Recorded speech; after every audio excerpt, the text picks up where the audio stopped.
Hello, good afternoon, and welcome to this SItecore and Sagittarius webinar entitled What is Digital Personalization and Why Should I Care? I'd like to introduce you to our speakers today. Chris Nash is a business optimization consultant at SItecore. Christopher is the co-author of the book Connect, How to Use Data and Experience Marketing to Create Lifetime Customers, is a curiosity-driven analog and digital marketer who frequently hangs out at the corner of business and technology. In his current role as Senior Business Optimization Consultant at SItecore, Chris advises customers on strategies and tactics for creating connected customer experiences that produce successful business outcomes. We also have Paul Stephen, CEO at Sagittarius. With over 20 years in marketing and developing websites since 1996, Paul is one of the UK's leading experts on digital marketing. He oversees award-winning agency Sagittarius and often lectures and consults within the industry on digital marketing related subjects, and has a particular interest in skills in the travel and tourism sectors. Working with many of the world's leading travel brands and also having also been a director of our tour operator for several years, his sector knowledge is formidable. The session will run for 25 minutes, and once they are over, we will open for Q&A. Please submit your questions on the chat box of your GoToWebinar console at any time, but they will only be answered at the end of the session. Please, Chris, over to you. Thank you very much, Talia, and welcome everyone. Thanks for joining today. Let me just add that in my role as a business optimization consultant at SItecore, I get the opportunity to work with a variety of different organizations working in a variety of industries, definitely including the travel industry. With my background in digital marketing, I get the opportunity to develop best practices and to work with organizations as they leverage, let's say, optimization capabilities such as personalization. What I want to do today is share some of what I think of as the essentials when it comes to understanding what personalization is and how to work with personalization in general, and with an angle towards SItecore. So in our presentation today, in collaboration with Paul, what I'll do is I'll cover what I think of as the personalization essentials, including some how-to things and looking a little bit into product. And Paul will speak about personalization in the domain of travel, and he'll provide customer examples and dive deep into one customer example in particular and really put a business context on it. So with that, let me start up with a question. It's a rhetorical question, of course, and that is, what shapes our experiences? This may sound a bit like an existential question, but actually a lot of new things are happening when it comes to how we as digitally connected customers in the age of the connected customer have the many experiences that we have on a daily basis. So no doubt, with the transformative shift to digital, that's taken place over the past, 5 years or so, what it is that shapes our experiences is changing. And, certainly with the emergence and, the pervasiveness of digital channels, and the ever-increasing variety of digital devices and things, more and more technology not only shapes context, but technology also creates context. And I think of this somewhat like our willingness to interact, as connected customers, as we all are, as connected individuals, our willingness to interact with technology because we get value from these interactions is a phenomenon that I believe you want to tap into when it comes to harnessing personalization. Sometimes I think of this as the, technology drives context phenomenon. And when it comes to travel, the steps in the buyer journey and the travel experience journey and the post-travel experience journey, with these, you have the opportunity to tap into this technology context phenomenon. The more contextual you can make the steps that I show here, the more potential you have as marketers to increase sales, increase conversion rates, increase customer satisfaction, grow loyalty amongst customers, and of course generate recurring business. So what I think is quite essential and what I wanted to sort of kick off with here and make the point is that our willingness to interact digitally, the digital touches, creates context, and at the same time these interactions provide the data that fuels personalization. And in my observations working with customers who are using personalization, I increasingly see interactions, a variety of types of interactions being designed into the user experience. And as I say, the data collected from these interactions serves to fuel personalization and context. And this is a kind of a theme that I'll dive deeper into here today. So with that, what I want to do next is I want to walk through a personalized web experience, and I want to focus on what I believe are the essentials. But let me start with a definition of digital personalization, as you see here. And you may have seen, likely have seen different definitions of personalization, but I'm including this here because I want to highlight the part about in the moment. Working with personalization, it's essential to be able to detect behavior and actions and subsequently, provide, relevancy as an experience unfolds. And if you think about it, the closer that we get to making decisions, and very often we're using, digital channels and devices, the closer you get to making a decision, the more revealing your data is of your intent. And that's a phenomenon that you want to tap into, as well as when your journey begins as well, and I'll talk about that. But I want to emphasize this because I do believe that the company where I see companies being successful at personalization is that they are, in a way, sort of quote unquote going to the trouble of building interactions into experiences so that they can capture data and use that data in the moment to create relevancy. And I want to try to illustrate that a little bit here with a short example of a walkthrough of personalization, of, let's say, website personalization. What I want to do is first I want to show a non-personalized experience. Just take a minute or so, 1-2 minutes, and then I want to show a personalized experience where the intent of the visit is to increase, the context and the relevancy. Of course, when I say context, I mean, the meaningfulness and the value for the person receiving the experience or having the experience. So here, if I sort of kick off a little video clip here showing a visit to a travel website. And on this website I can plan, book, I can view featured destinations and so forth. And as I do this, you see a sort of like a default experience. This is a sort of non-personalized experience. Notice that the call to action here, it says hi there. It's kind of a generic call to action. This is a demo website. Notice that in the middle of the page it says search for flight, also a generic call to action, as we often see. Now here we're going to start the sort of the personalized version of this experience now that I've shown the non-personalized experience. And I want to start with a channel here. So this is a visit to the same site, and it's quite, as I said, it's important that we want to tap into the interactions that visitors reveal as they interact with content and the types of things they can interact with, campaigns, searches, and so forth, and use those interactions to create relevancy and to drive conversions and so forth. So here is an example of a Google search page. As you can see, I have generic results and I have organic results, and I have advertisements and so forth. This is sort of think of this as representative of any channel that you may use to attract visitors to your website or whatever the digital channels might be, app and so forth.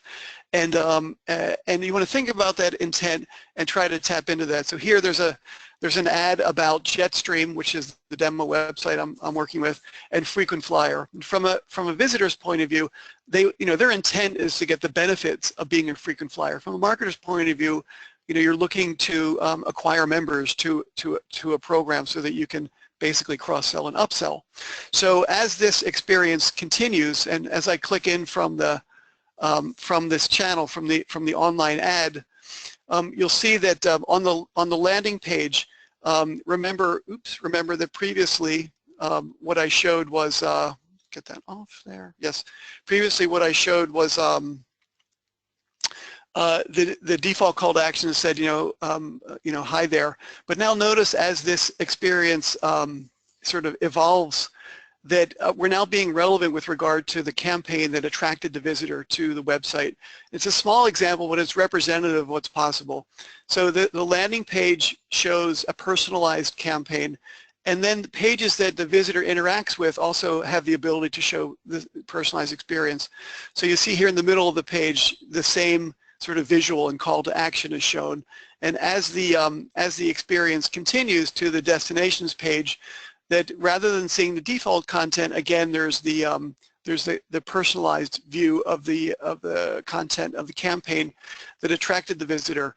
So using relevancy like this, you're able to create more value for the visitor and get them to convert, perform the different conversions that you're interested in.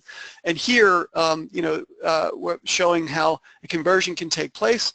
And as I mentioned earlier, we want to collect different types of interactions. So here we see that not only am I able to sign up, but I'm also able to specify some preferences that I may be interested in. So here I'm asking for on this travel website, what are your interests with regard to the things that you see here? So skiing could be one of those. As the experience progresses and as this visit progresses, we're able to use in the moment the data that's revealed and collected to create more relevancy. So now the home page changes to create a more relevant experience for the visitor based on their preferences and what attracted them, and that sort of continues as the visit continues.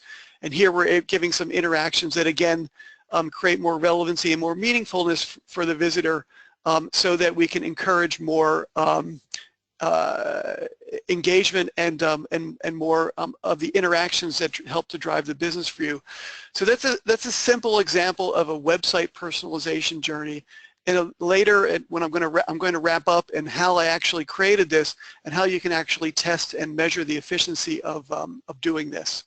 So with that sort of example of the definition of personalization and sort of a quick idea of an example of website personalization, let me sort of put this in the context of travel a bit.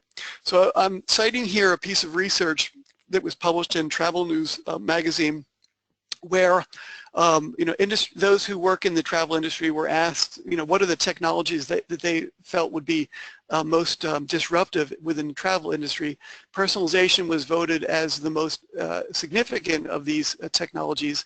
And what I thought was interesting was that what marketers within travel industry believe is that the behaviors and preferences of travelers are really sort of the gold or the source to use for personalization, sort of the most powerful source of leveraging personalization and working towards creating new types of experiences and sort of disrupt, and the ability to disrupt. And certainly that sort of is it speaks to the strategic nature of using personalization as a differentiator within the travel industry and of course other industries. And at the same time, other research indicates that there is sort of a hardcore financial aspect to why to use personalization.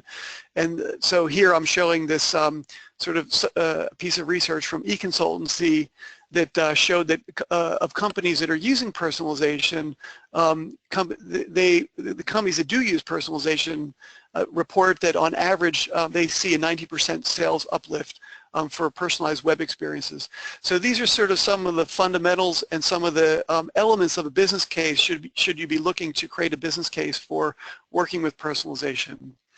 Now, there are of course businesses that do have sort of seen the light and have developed the capability to harness personalization to increase business results, and EasyJet is certainly one of them. But in general, research shows that about a third of businesses are able to successfully leverage personalization to truly drive and create a difference in their business and drive sales increases and conversion increases. And at the same time, research also indicates that most companies face barriers in their efforts to leverage personalization. So here is a piece of research that I came across from Forrester. It was published by Forrester in a report called the Contextual Marketing Imperative.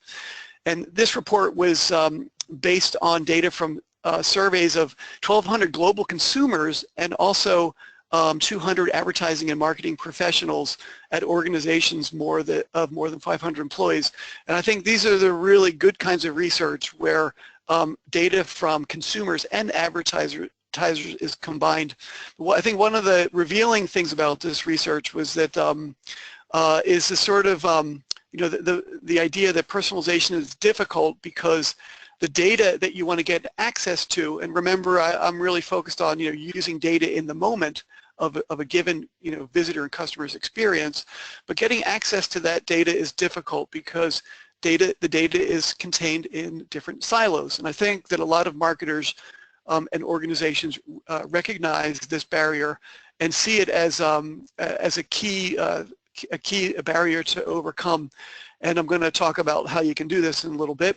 And just to sort of fuel the, you know, why is this important, is that, well, if we look at the sort of other side of the coin and look at marketers who do have access to the type of data that they can use in the context of customer experiences, that when they do have access to, let's say, single customer database, they report that they have an increased ability to create, you know, useful scenarios with regarding a single view of the customer. So this notion of having access to data to, let's say, gain marketers' single view of the customer is one of the real essential capabilities that that I feel is important and absolutely a success parameter to work with personalization. So thinking about this idea of a single view of the customer, imagine the capability to have you know, something like I'm showing here. You know, it may look like a CRM record, but it's actually what we think of as a customer experience record. So this is a record and the ability to you know, this is a record and a capability that gives you the possibility to collect data from the different touch points for the different types of experiences and to consolidate that data for each unique individual customer and potential customer that interacts with your digital channels. So not only are you able to collect this data, but you want to be able to use this data in the moment. But the type of data that you're able to collect is from across the different touch points, across the different channels that you may work with, you know, combining, you know, email, social, apps, interactions from offline, and certainly, you know, channels such as web and mobile. So this capability to create the marketer's single view of the customer is another essential ingredient. And then, of course, using this this data in the moment in the context of personalization is, of course, the sort of like core of the core capability. And so here I want to just shed a little bit of light on, with this ability to have marketing single view of the customer in a platform and in a database where you're able to use it in the moment, what are some of the ways that you would use the data, and how can you think of the different types of data to use when, during, let's say, as different customer experiences evolve. So this idea of building the single view of each individual customer through collecting data from things like website visits, mobile visits, and as website visits and so forth evolve and progress, where conversions occur, behavioral profiling matches may occur, outcomes may have been reached, campaigns are used and for different visits and so forth. So the ability to collect a variety of data and the ability to connect the different types of data from the different types of resources that I'm showing here. So this ability to create marketing single view of the customer especially for customer experience data is essential. And then the ability to use this data in the moment let's say throughout the life cycle of the customer journey, so that you want to use the right kind of data at the right time to get the right kind of response.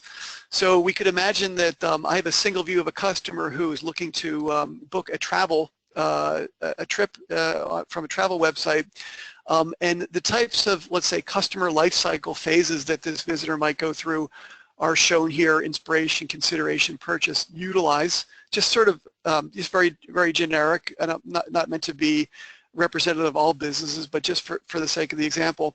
But what's essential is that with this capability, you want to think about the different types of data to use to create the right kind of results during the life cycle of the customer. So here we talk about in-the-moment data. So this is data that occurs, let's say, when a visitor visits a website by clicking on a campaign, as I showed before, on the type of interactions that they may take, sort of top of the funnel types of interactions. So they view certain pages. They may view a set of pages that would reveal a behavioral profile. In the moment, this type of in-the-moment data is very powerful, and we would recommend that you would want to use in-the-moment data across all of the phases of the customer life cycle. As the, let's say, experience and interactions with the brand progress, a visitor may reveal different types of data. So, for example, profile data could be explicit data. So, in the idea that I'm searching, or this person is searching for a trip using a travel website, after being attracted and inspired, they may be willing to reveal some explicit data. So they may be willing to join fill in a web form, or join a club, or fill in a form requesting more information to be sent to them or emailed to them using explicit data. So as the experience progresses, historical data could be used as the experience progresses to help influence the purchasing decision. So once preferences are understood and as a number of visits have occurred, historical data is accumulated, and that can be used all the way back from what originally attracted the visitor, what were some of the initial inspiration sort of decisions and so forth. That historical data could be used to help influence the purchase, and also to create more relevancy during, let's say, post-purchase experience. And connected data could also play a role here in terms of, should the visitor be active in social, for example, and be willing, if that is detected at some point in the customer journey, that could be used at a point, for example, to make that customer into an advocate using social data in a social channel. So this ability to create the single view of the customer, to collect and connect data, and to understand what is the most effective data to use at the different let's say, stages of the customer life cycle, is sort of an essential capability, and, let's say, strategy, tactics to have in mind. And to sort of address that, how to sort of prioritize these capabilities. One of the techniques and one of the sort of best practices that we work with is this sort of acronym that we call PI: potential, importance, and ease.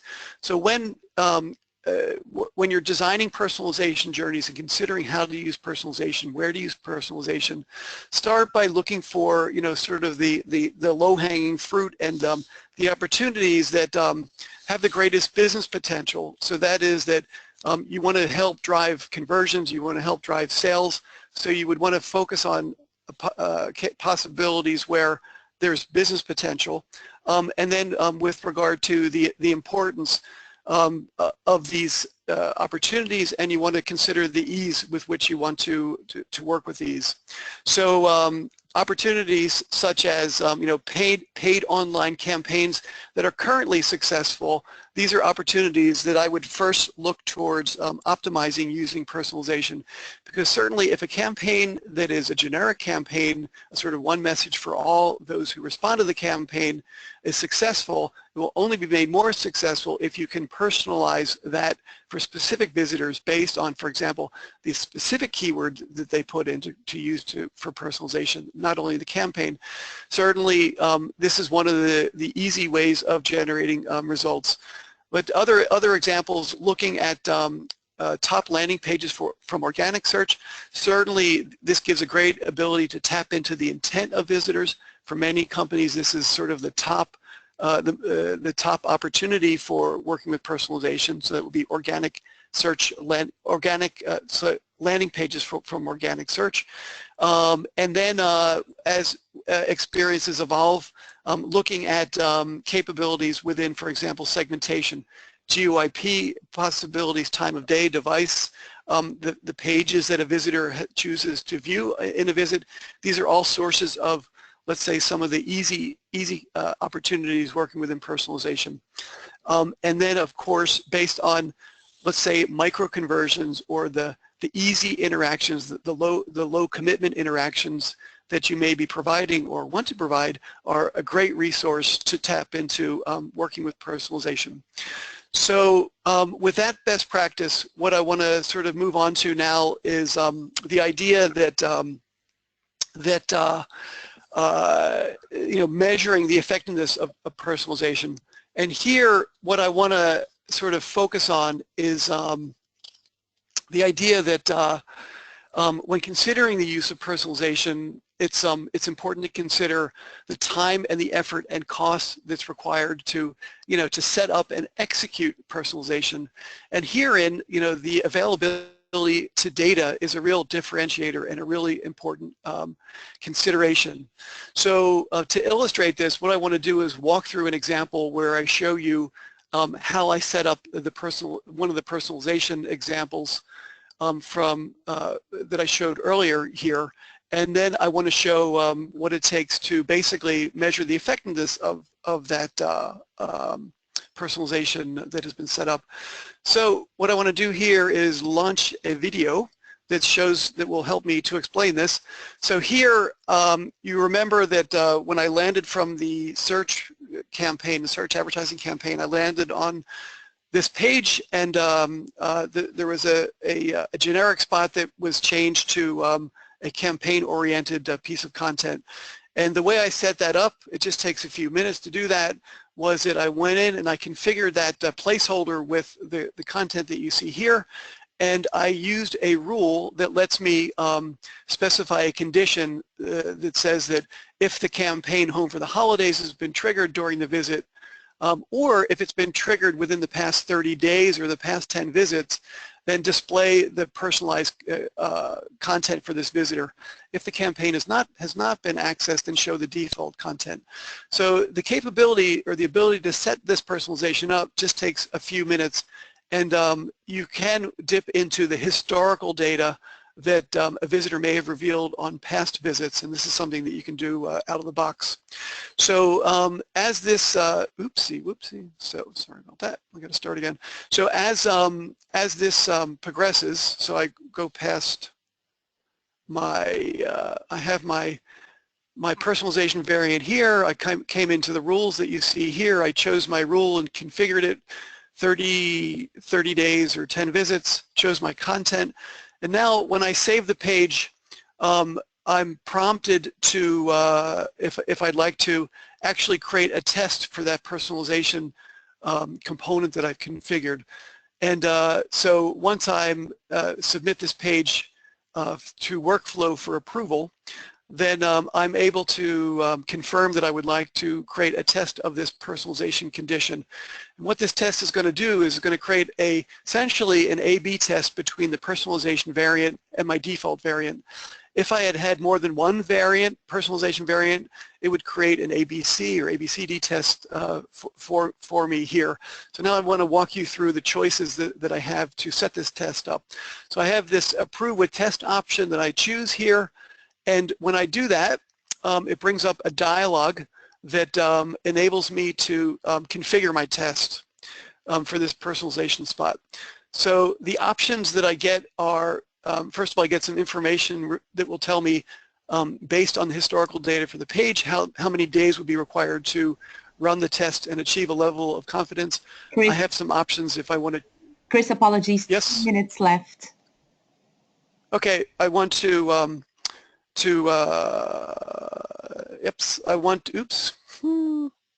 sorry about that. Let's zip ahead here. Gives me the option to yes, see the just skip it ahead a little bit more. I can predict the outcome. I can select which variable I want to work with. I can choose how much traffic I want to expose the test with. I can select a statistical confidence that I want to work with, and then I can decide how I want to choose the winner. If I want to have the system choose the winner, or if I want to manually choose the winner. So, and then I will just zip ahead here in the interest of time and show that once I have configured the test, I press start, and now my test is running. So within 2 minutes, I'm able to specify my personalization variants, and I'm able to actually run a test. And this is a key differentiator and a key consideration when choosing how you want to work with personalization.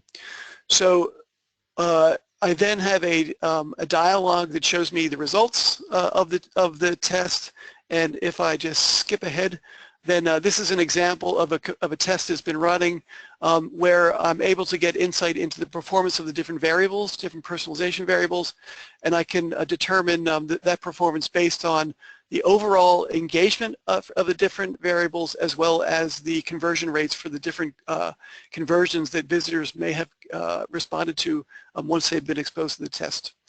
So that was a little bit about how to set up personalization and measure effectiveness. And finally, before I hand it over to Paul, I just want to point out that research really confirms that companies that use personalization see conversion uplifts and positive business results using personalization. And I think that this is a key number to for those of you who are considering to use personalization to start with in building your business case. So with that, let me hand it over to Paul, and I will just select him and make him the presenter here, and I will do that coming here. So Paul, here you go. There you go, Paul. Okay. Thanks, Chris. Welcome everybody else. Thanks for coming along to this. So in the interest of time, I'm going to try and sort of get through this as quickly as I can, but today really I'm here to put some of the stuff that Chris has been talking about into the real world where we've been working with clients. So I'll just introduce myself. So I'm Paul Stephen from Sagittarius. I'm CEO of a digital agency. We're a 22-man digital agency, and most of our work is specialising in SItecore. We've been around for ages. We've got like 30-odd years, so we've got lots and lots of different clients and lots of different brands. And on the SItecore platform, we've got several, of which quite a few of them are in the travel sector, but some are completely not. They're in the corporate sector or B2B. So it just puts a little bit of that in context. But what we do most of the time is work with our clients, and have been for some time, working on we work with our clients to build a business case for personalisation. So a lot of what we're doing is helping people understand what, from a business point of view, you're trying to achieve X. So this is how we're going to achieve that. How does that break down into strategic objectives, which would then lead to particular marketing objectives and activity, and then so how does that then distill down into further digital goals? So how many people are we trying to get to a particular place, or how are we trying to engage with people? You know. So this is something that we do all of the time. Now the title of this presentation is what is personalisation and why should I care? And ultimately much of what we're doing all the time is about increasing revenue.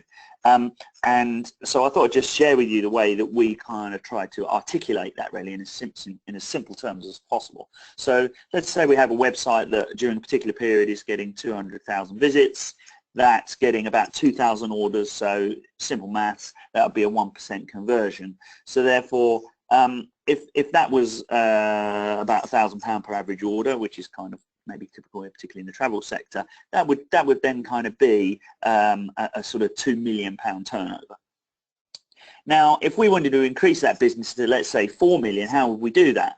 Well, the simple answer you could argue is to say, well, we increased the visits to 400,000. Well, the reality is that probably wouldn't work. Firstly, you'd have to do quite a lot of work to increase that traffic. You'd probably end up not necessarily increasing that traffic by such good quality traffic. So the reality is probably that conversion rate would go down, so arguably you wouldn't hit your target.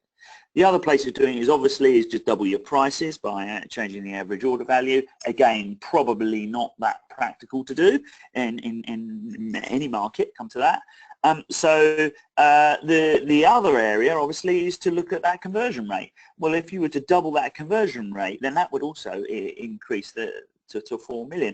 Now, if you were going to spend, if it was my money, and I've done this, so I know that in terms of where I was going to invest, increasing on that conversion rate is where I would probably most likely get a more guaranteed return on investment. But obviously the reality is you would probably use a combination.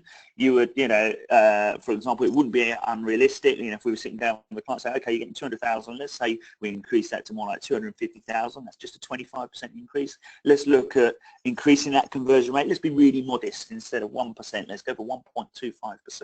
If we then looked at maybe increasing the average order value a bit as well, I mean, this is just for demonstration purposes, but actually those numbers I've just put there would then increase orders to 3,125, which actually, if we did all that maths, sorry about the maths, that's actually 4 million. Now, all of those figures there are actually quite they're not unrealistic. So this is the way we would work with people, and why looking at how we convert people is so important, because of the sort of return on investment it might provide. So we're going to talk about a case study for skiweekends.com that in a while. It's a case study from last year, and we won lots of awards as a result of it by doing this sort of stuff, and we only did the basics. It's a small tour operator.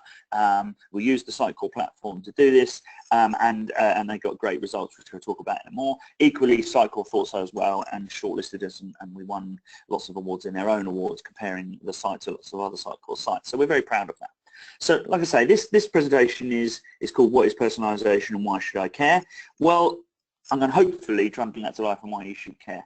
But let's start at the beginning. So, personalising, personalise what? And this is the issue. It's all very well going, okay, we're going to personalise things. We're going to change the banner ad on the landing page, or we're going to send people custom emails.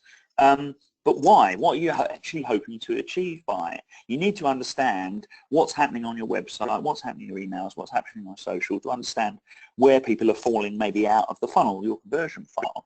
So the essential part is data is key. So I mean, this photo, I took this last year. It was a CeBIT, a big show, a big technology show in Frankfurt. We were exhibiting, and this hall is absolutely full. I don't know if you can see in this picture, but all of the little tables there are all a separate little software company selling some sort of means of data collection. So there's a million ways you can collect this data, but as Chris was trying to make the point, it's very important that is all kind of very joined up.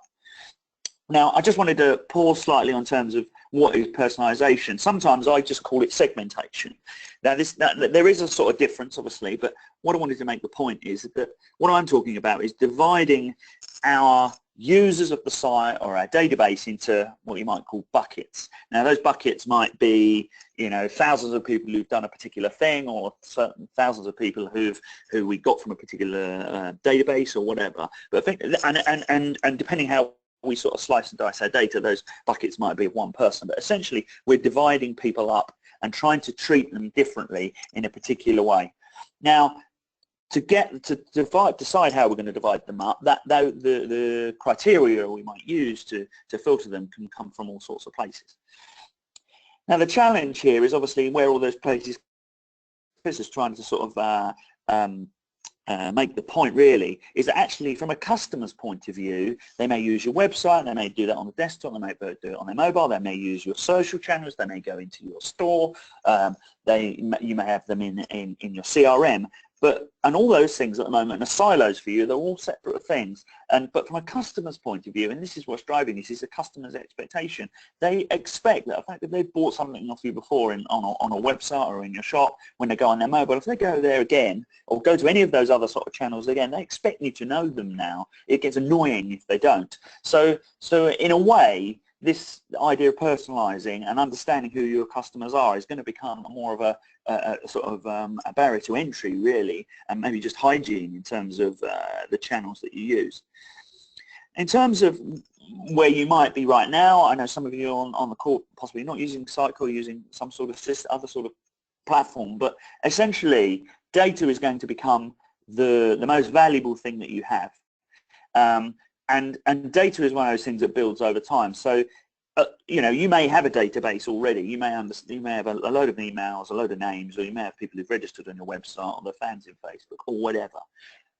But you need to be able to start getting these things connected together, and you need to start learning what people are doing. The reality is, people don't just go to your website once. They don't just come to it, hit the buy button and then move on and never come back. What happens is people go there once, they go away, they come back, they do something else, and over time that data sort of builds up. And as much as you know, initially you probably got more implied data than you have implicit data, explicit data, because you'll be just looking at what they're browsing and starting to build up a picture of the kind of things that they might be interested in. But our job is to try and combine that with explicit data by asking them deliberate questions, or if they've actually made a particular purchase, or we now know their name and their email, or things they like on Facebook, etc., and build all those things together. And then that helps us to build up a real picture. I mean, if I just sort of there slightly strangely here maybe go to the real world, personalisation has been around for a long time. It's one of those things that actually in a real store environment we've been doing for ages. Just as you come into a shop, if you're there for the first time, someone will help you and they'll take you through a process. But if you're somebody who's been there before, they will know that, or you will have made that clear, and then they will treat you differently because they don't need to sort of start from the beginning with you. And if they did, they treated you like an idiot who'd never met them before, let alone if you were a sort of regular customer that they knew, they would consider that rude. Well, on the web, we're quite often doing that. People are often treating you like they've never met you before and treating you in the same way as everybody else, and it doesn't make you feel very valued as a customer, and really isn't the way forward. I think we're moving into a world now where actually the idea of converting more is about sort of growing the business. Well, that's fine, but unless we seem to have gone through a period of time where with things like Google AdWords and selling online, everybody is just competing on price, and rather than marketing, we seem to have moved to a position where we're not marketing, we're actually just selling. We're just promoting. We're trying to just get our product in front of them and not worry about the price. And you know, to sort of illustrate my point, if you take something like airport car parking, you know, you could argue, well, what's the right price to pay for a car parking place? Well, the reality is there isn't a price. There's lots of different prices, and there's a different price for different people depending on what you want.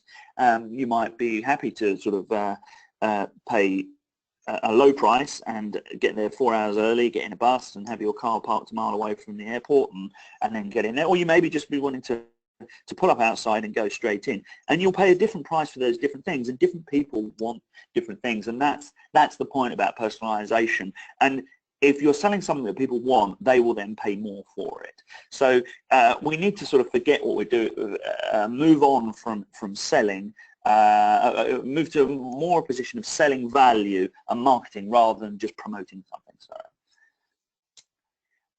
the next stage in terms of personalisation for me is particularly with holidays, and holidays is a great sector because they're sort of a customer journey usually takes a long time. They do a lot of researching and all those sorts of things. And for them, the experience is not about actually going on the holiday. It starts here. It starts on the website. The experience of a particularly most buying processes, not just in the travel sector, is from that initial touch point, doing the search, finding a website, how easy it was to find what they needed, the process they went through doing the booking, and then how you dealt with them afterwards. And this is another area where personalisation is absolutely essential. It's not just that beginning, that acquisition and conversion part. It's the whole journey. We're trying to build a customer lifetime value here, and we're trying to sort of grow the business from existing as well as new clients.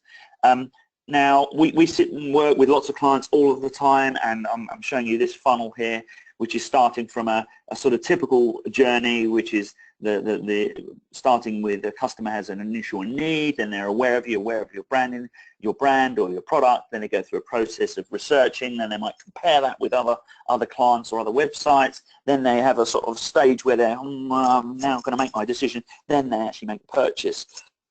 And this for me is only the beginning of the process. There's lots of things we can do along the way to improve personalisation, but obviously there's a whole lot more that happens after they've made that purchase.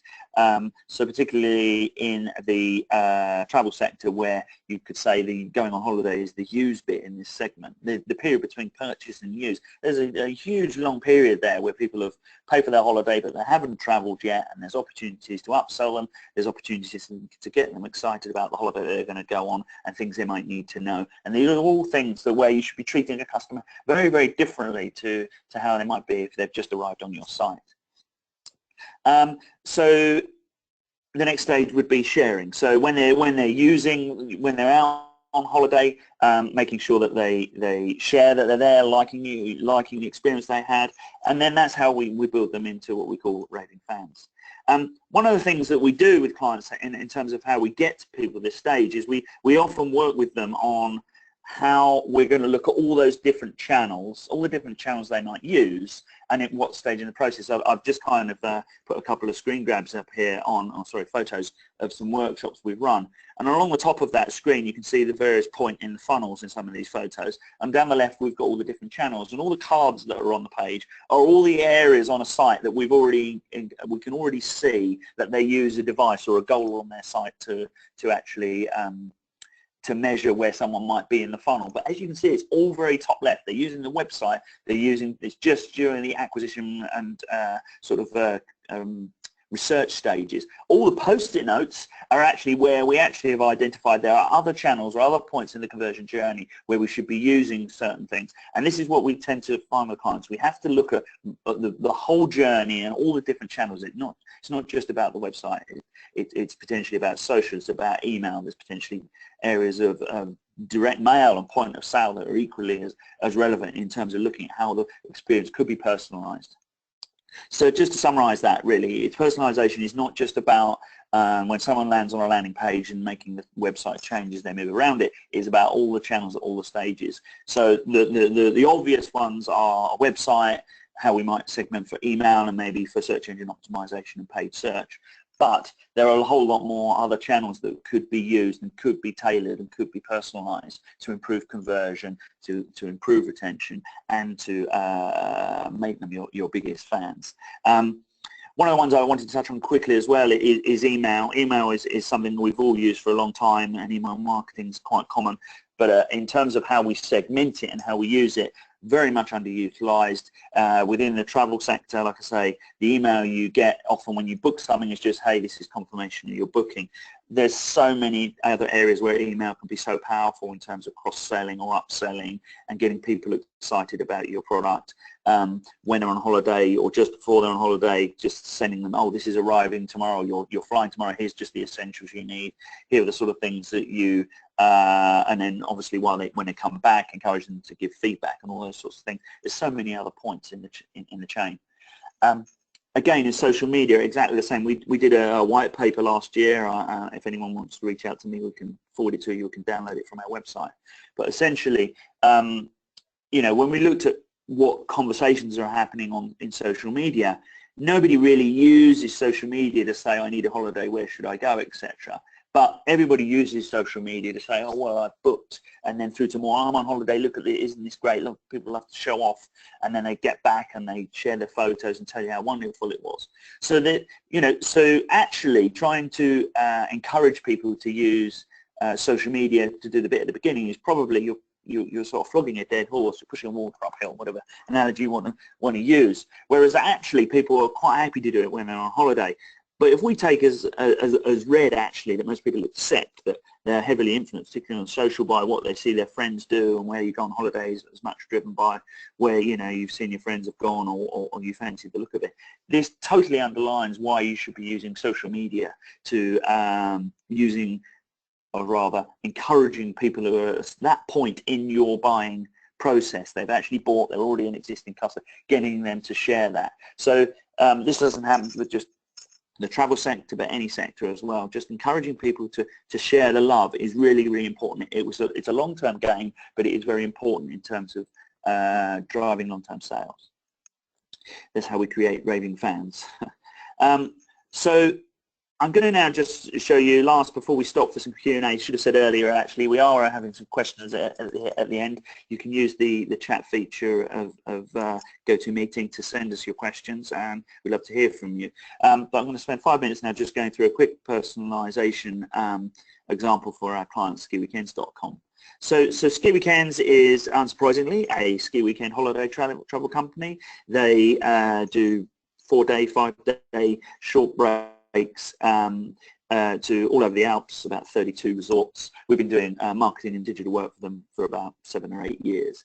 And they are obviously being a travel, that's a sector, but ski is a niche within that niche. So they're selling a product which, I don't know, is a kind of niche within a niche. So potentially there's a glass ceiling to the amount of customers that there are, and quite typically they're trying to convert customers who might have not expected to go away for a weekend. They might have expected to go for a week. You know, the ski industry is a lot bigger than just the weekend market. So it is about conversion. So I'm going to use some of their figures. These are rounded down for easy maths, but you'll recognize some of them. So their website a few years ago now was getting about 200,000 visits, making about 2,000 bookings, which is a 1% conversion. So this was where we were at. This is what we made the decision. Well, what do? Do we go and get another 200,000 visits, or do we, or do we look at conversion? It was kind of that simple, and that's the road we went down. So this was the choice we made when trying to choose and going over to SItecore with this client. So first thing we did was look at the sort of traffic. We could see that it was massively mobile and tablet. Bear in mind, this is 2 or 3 years ago now, so that was already the case then, and is very much the case with a lot of people now. So it's very important from a design point of view that we made the site not only mobile responsive, but on the desktop and tablet very sort of finger friendly, and things like search were a lot more easy to use, because essentially a travel website is about being able to use it and search it and find the product you want before you hit buy. So we come up with all sorts of interesting different devices like price grids like this, which is an old idea in a new fashion, and ultimately we were just driving people to the search results where they could then find what they wanted. That's really what a travel site is about before they can perhaps hit the book now. So we're trying to find ways to reduce friction. So we did that certainly with the user experience. The next thing we're able to do with things like SItecore and similar to the example Chris showed there was effectively if someone's just clicked on a Google AdWords campaign promoting an Easter break, then when you come into the site, then change the dates, change the location for that destination. If we know where they're coming from, well then let's just update the departure airport for one that's near them. If we've got other banner ads on the site, then let's just change those so that we're not trying to, so we're cross-selling them something that might be relevant, rather than if they came in for a coach trip trying to sell them a sort of 4-day trip to a 4-star hotel in Valbazare. It's just kind of, we know a little bit about what they want, so let's respond to that. Ultimately, this was all about getting them to hotel pages, and as a result of doing the stuff we're talking about, making the search easier and sort of pre-filling things in when they're coming from adverts, we pretty much reduced bounce rate by 22%. The holiday search is the amount of people actually doing a search increased by 7%, and ultimately the amount of people getting to a hotel package went up by 32%, which is quite significant. The next area I wanted to dwell on was social. So social media, ski weekends, skiing rather is very sort of, it's a very active area in skiing. People like to show off that they're skiing. So again, using things like the ability to use social channels to authorize to sign up for newsletters. One of the other key things that we did was encourage people to like us on Facebook. Well, that's nothing new, you might argue. But what we did was we said, well, okay, we won't do that yet. Let's when someone arrives on the site, how are we going to encourage them to like us? Well, let's say we'll give them £10 off or something like that. But what SItecore has is this ability to score people when they start making their way around the site. So a number of engagement value points, as this screen is showing in front of you. So what we did was we waited until they'd browsed around the site a bit before we asked them to like us, and then when they came back, if they exceeded, as you can see here, sort of 25 points, it would then say like us on Facebook and we'll give you £10 off for the head on your first order.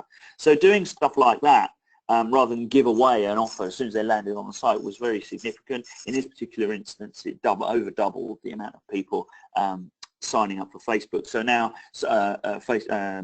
Ski Weekends has a very healthy Facebook community. The last area I wanted to dwell on really was the email. I talked about it earlier, but one significant area when we looked at was how we dealt with people on email and at various points in the journey, be it when they just made a booking and afterwards. Really important that those emails were mobile optimized. The amount of click-through and response rates was just, you know, more than double, more like 4 times once we did that. The other thing that we did was, and the video was just showing that there, was improve the customer service questionnaire so that you could just get an email, you very quickly were able to click on a number from 1 to 5, and what that did was it fed straight back into the form on SItecore, which is one of its key features, and it immediately captured that data, and then that gave us star ratings that we could feed into the SItecore site immediately as well. So we were using personalized emails going out to people at the right time. We were then able to easily, from just one click, input that into the SItecore database, which then the staff could then see on graph straight away as to what the feedback was for the weekend that just passed, and it instantly updates feedback on the website as well, and in this instance then avoids this client having to use something like TripAdvisor where it would be relevant. So sorry, I'm just going to go through to the next page. I'm just repeating myself, sorry. So all of this work, in summary, is a combination of things, obviously, but ultimately this, you know, bear in mind this was a year-on-year comparison. Pretty much the year before was same product, same sort of prices, etc. But by doing this stuff to the website, the amount of increased online booking went up by 55%, which is kind of huge. And the amount in terms of growth in business that year was 16%, which, you know, in terms of ROI and the amount of money that was spent on doing that project, it was a bit of a no-brainer, and that's continued to grow since then, obviously. So just to recap before we have a bit of Q&A, so my review of my bit really is, yes, you absolutely should care about personalisation. It is one of those things that is a hot topic, but actually so few people are doing it, and we would really urge you to do it because it is a bit of a no-brainer, as those figures I've showed you today I've tried to show. It does work with this. I showed you the Ski Weekends example, but we've got lots of other examples like it, and it shouldn't be that difficult to do. But it doesn't mean you have to start. It's different for different people. What you might personalize, be it B2C, B2B, has to be done in a different way. So for us, it's always about starting with the analytics. There's lots of data. One of the great things we do with people even before they've replaced their site with SItecore is you can start tracking usage of the current site, so you can feed that into your user experience planning. So it ultimately is about knowing your customer. You've really got to understand what they want and what they really want. The analytics is going to help you understand that, really. And it's not just about the beginning bit, the acquisition and retention. There's so many things that could be personalized. A classic example is people being tried to websites or social media or retargeting advertising, trying to sell you something you've actually already just bought. It's just so insulting. So you know who I am. I've just bought something from you. Don't try and advertise it to me again when I come back to your homepage. Treat me differently, please. And it's not just about web and mobile. There's so many other channels, be it even apps or retargeting advertising, social. So it's more. SItecore has this great ability to try and bring all these things together. Be it from your CRM, Salesforce, Microsoft Dynamics, any of those sort of things. Bring them all together, and then you can properly do this properly. So that brings me to an end, really. It's time for me to sort of say thank you and then hopefully hand us over to any questions. We've got 5 minutes to spare, I believe. We have a couple of questions here already. One for Chris. What kind of conversion rate increase do you see for customers using personalization? That's a good question. Well, for example, a project that where I've helped a customer for the past 10 months really start from scratch and start from really no implementation of personalization, no knowledge of how to work with personalization. 8 months ago, and now in the latest round of a personalization that they've worked with, we took the 10 best examples, or the 10 best results, and the conversion rates ranged from 26% to 205%, and that's uplift. So that's the uplift that personalization provided compared to, let's say, the default experience. And these are a variety of types of conversions. It's a brand, global brand marketer, so there were calls to action like become a member, buy product, interact with customer service, chat, email, and so forth, as well as continued engagement. So focusing on some pages where there's high bounce rates for visitors from certain channels. The idea was to increase engagement on those pages, and that was also personalization was used to increase conversion rates there. So that was one example. I mean, a good example. But generally, this 19% that research shows that most companies achieve is definitely what we see and beyond. Right. Thank you, Chris. A question to Paul now. We only have a small team. Will this take a long time to do? It's a good question, actually. We certainly something like Ski Weekends, that, I mean, we work with lots of different size companies, and nobody has lots of people really kind of ready to do this, but it is very important that you do prioritize. Ultimately, all the work from a development point of view, or just the time that people put into it, is only worth doing if the return on investment is there. People used to ask a similar sort of question to that when talking about, well, why should I spend all this time on social media? Whereas now nobody really questions that they should be doing or using social media, whereas there was a time where people were questioning the value of it at all. In terms of the amount of time, there's obviously a process we go through to identify where the key points are in a conversion journey, and we usually do that through workshops that I explained earlier. And after that initial work has been sort of done, the actual setup of the personalization is meant to be fairly straightforward to do in terms of measuring the goals. In terms of defining the profiles that you might personalize something for, this is where SItecore's feature of profiling somebody into a bucket or a segment or a particular profile, as SItecore would call it, is so important, because if you had so many lots of little individual rules where show this or hide this based on one particular piece of interaction, that could get very confusing. Whereas actually if you define some clear sort of rules and how you're going to treat people, and a classic example or a basic sort of example is that idea of, okay, this is somebody who's this is their first visit to the site, this is somebody who's been here more than once, this is somebody who's bought something from us, or and those three, for example, would be a great place to start, because those people are quite clearly in a different place with their relationship with you and could be treated very differently. And it's also very often the classic Plato's law of kind of 80-20. You've got to go for the low-hanging fruit first. I mean, SItecore call it PI, potential impact, and E. So it's how can I easily identify these people? Is it going to actually have a big effect if I do, and if I do it, or it's maybe what's the potential in that particular sector? Sometimes it might not be about volume in terms of number of people that you're going to convert, but you might have a few people who are clearly quite different, and if we did personalize it for them, it would have a big impact.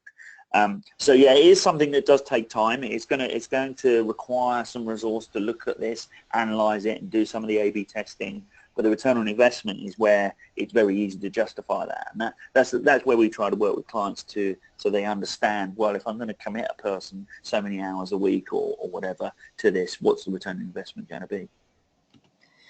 Right. Thank you, Chris. Thank you, Paul. Sorry. Next question to Chris. What are the different types of digital personalization?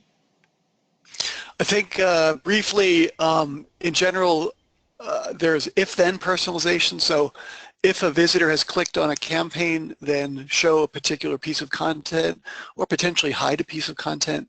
If a visitor has subscribed to email, then don't show the visitor the subscribe to email call to action. Show them a call to action that is sort of that would require an increased level of commitment, but now that they've demonstrated that So show them the next call to action, for example, join the customer club.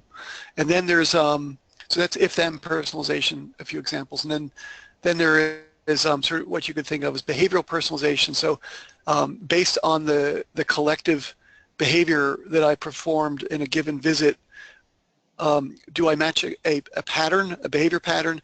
And if I do, then show me a particular piece of content or call to action that's relevant.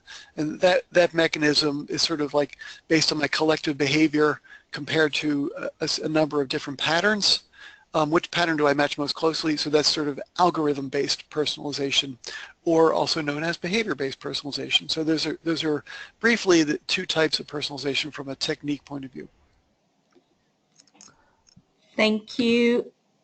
Thank you, Chris. And next question now to Paul. What is the single best argument from a boss for our company to start using digital personalization? Single best argument. There isn't usually one. Obviously, the main one is always about growing the business. That would be the number one. But actually, there's so many other benefits, not just always the initial sort of financial value in an e-commerce path. For example, customer satisfaction is a massive important part to it, really, in terms of the relationship you build with the customer ongoing. So it might not necessarily be just the personalization of the initial acquisition of that new client. It may be you'll be using it to look after clients much better, which will then in turn lead to them using you or loving you more, and obviously over a period of time that will help grow the business. It is one of those things, and that's what my maths was trying to show at the beginning, is that if you were going to spend some budget, whatever that budget might be, on trying to grow the business, would you use it to go and acquire a bunch of new people to put in at the top of the funnel in terms of acquisition, or would you be better off investing, in the ones you've already got? Someone like, Ski Weekend's only a small tour operator, but it already had 200,000 people that it was that kind of from, they were already doing SEO, you're already doing paid search, already doing a bit of social, so they were all doing that stuff. So that traffic they had was already relevant, and we see this all the time. Most clients we have, when we start working with them, they've already got a good level of traffic, and it's already reasonably relevant. It's not rubbish that they've got. So they'll have typically, again, 1% if not less. And you think, well, look, if 1% of your business is if 1% is converting into real business, well, that 1% is the size of your business at the moment. So if we double that 1%, then we're going to double the size of your business. So focusing on very even small 0.1% or 0.5% or whatever improvements in conversion, it really is a no-brainer in terms of the financial reward. So that's my kind of probably in answer to the question, what's the one thing to convince the boss? It is really more about the guaranteed return on investment. Guarantee is a strong word, but in terms of where you're more certainly going to get a return on the money, a return on investment, I'd put it into personalization and conversion optimization every time. Thank you, Paul. One last question, and I'll leave this one for you both. What is the typical ROI of personalization? Chris, I'll let you go first. Yeah, I mean, I think we're also conscious of the time. I have a great example of a personalization test that was set up, and it gave a return on investment that was, it earned the business 77,000 euros. It took 10 minutes to build the test, to basically create the personalization and start a test on it. That is one that it's just mind-boggling to me. But that was a good one. Yeah, I mean, we see the trouble is in terms of measuring the ROI. Sometimes it's very easily done with financial improvements, as the ski one I've shown. I've got lots of others as well. There's always an improvement. In terms of what's the average, I don't think there really is an average, because the trouble is sometimes the improvement in conversion might only be 0.1 or 0.5% or something like that, but that might be worth millions of pounds depending on the client. And that's really point I'm trying to make is very small amounts of improvement in conversion, which is why personalising is absolutely part of that. It's quite difficult to, you can, you know, if you don't have personalisation, all you're doing is A/B testing, and then you're using one sort of one size fits all, whereas personalisation does enable you to sort of then focus in on particular different audiences, and you will always convert more, because that's the point. It will, you know, you don't do an A/B test and then pick the one that performs worse. So there's always a positive return on investment, but just how big it is very, very specific to the example. Well, thank you very much, Paul and Chris. And we're wrapping up this webinar. I want to thank everybody for their presence here today. And we hope to see you again soon. Yeah, I just wanted to just sort of add at the end, obviously there's obviously a variety of people on the webinar now. If you've got any questions, I've put Chris and I's details on there. If you aren't on SItecore at the moment but just like to have a demo and understand how that might work for you, we'd love to hear from you, obviously. And if you're already on SItecore and would like some help and you feel like you're not really embracing it, this is, you know, we have those sort of conversations with existing SItecore customers as well. We'd love to talk to you. We can probably help you. Even if you stick with your existing agency, we can probably help you with training your team, understand and give you processes to help you get more from the system. So either way, we'd love to hear from you. Everyone, and have a great afternoon. Thank you.